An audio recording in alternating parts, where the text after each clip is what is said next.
Good afternoon. Thanks for being here. So we will immediately start the press conference following the Council today in its format of Defense Minister and Foreign Affairs Minister. High Representative, I leave you the floor. Merci. Last month, actually, less than 1 month ago, we met in Luxembourg with the foreign ministers and the interior ministers together, just a few hours after the last tragedy in the Mediterranean Sea. Today we have had a long day of work with the defense and the foreign ministers together. It was the first time after, I think, quite some years. I think the last one was in 2012, the joint meeting of defense and foreign ministers. And we had on the agenda, first of all, the preparation of the June European Council on CSDP, discussion with the NATO Secretary General Jens Stoltenberg on our cooperation and our common work on the new security strategy of the European Union. And after this short press conference, we will continue foreign ministers only on the Middle East peace process just before my trip to Jerusalem and Ramallah on Wednesday and Thursday. One point of our common agenda, defense and foreign ministers together, was the follow-up of the European Council, the extraordinary European Council we had on the 23rd of April.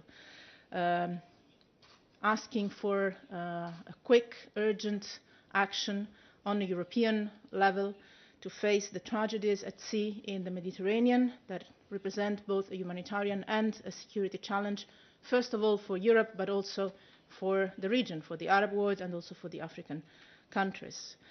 Heads of state and governments, less than 1 month ago, stated the need to act urgently and jointly as Europeans. The need to act is clearly on different levels, with the plurality of actions, with the plurality of elements, and we know very well, we discussed this with the ministers today again, that not one single action will be effective alone. All elements are important in connection with each other, and that's why we talk about a comprehensive approach where all different parts of our action are relevant. Saving lives at sea and also at land, saving lives at sea.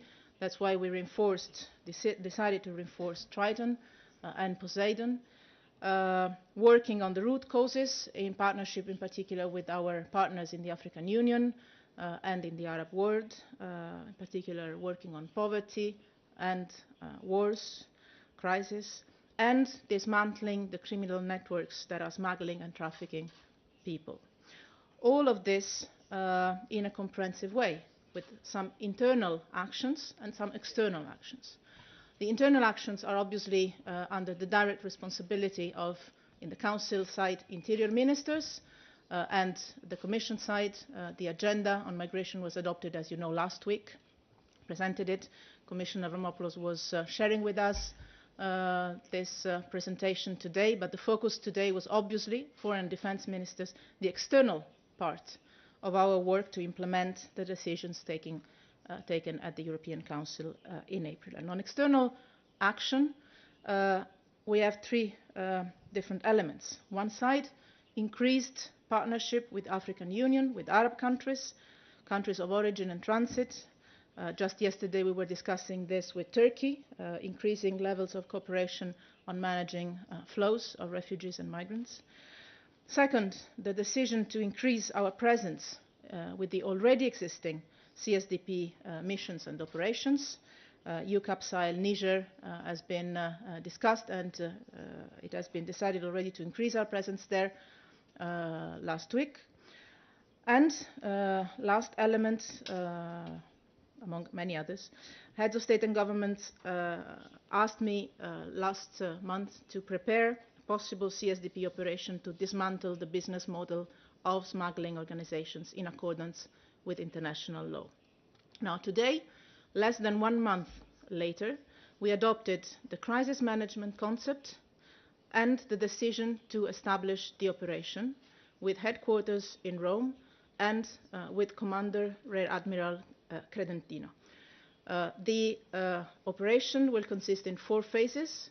The decision we have just taken to establish the operation will be public, so we will have the text very shortly, if it's not just just published. So you will have the chance of looking at that yourself. This will allow us to continue, well, actually to start the operational planning with the commander and in the headquarters, and to prepare for the launch of the operation itself. Hopefully, already at the next Foreign Affairs Council in June, we might be ready to adopt the launch of the operation. That will obviously have to follow the recommendations, so the preparatory work that the commander will have in the coming weeks. In the meantime, obviously, the work in the Security Council of the United Nations will continue in strong coordination with the EU member states of the Security Council. We discussed, obviously, also about this. And I hope that in the meantime, a Security Council resolution under Chapter 7 can be adopted so that by June, Foreign Affairs Council, we might have the legal framework for launching the operation in all its phases. You will look at that. Not all the phases will require a Chapter 7 resolution, but obviously, as we refer to taking decisions in accordance with international law, for us it is extremely important to have that framework in place, and also a framework of cooperation with the Libyan authorities. Let me stress one thing, and then I'll stop.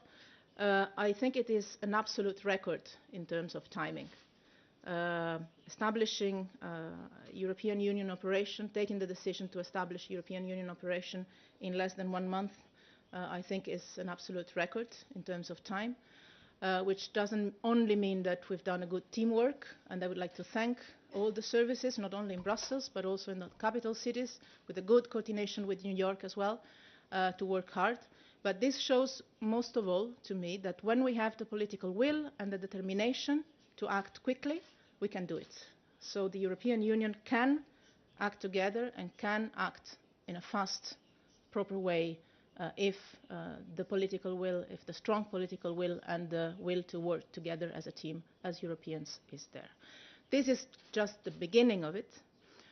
A decision to establish an operation means that now the planning, the operational planning starts, the fourth generation starts, and again, the operation hopefully will be ready to be launched. That will depend mainly by the member states already in June.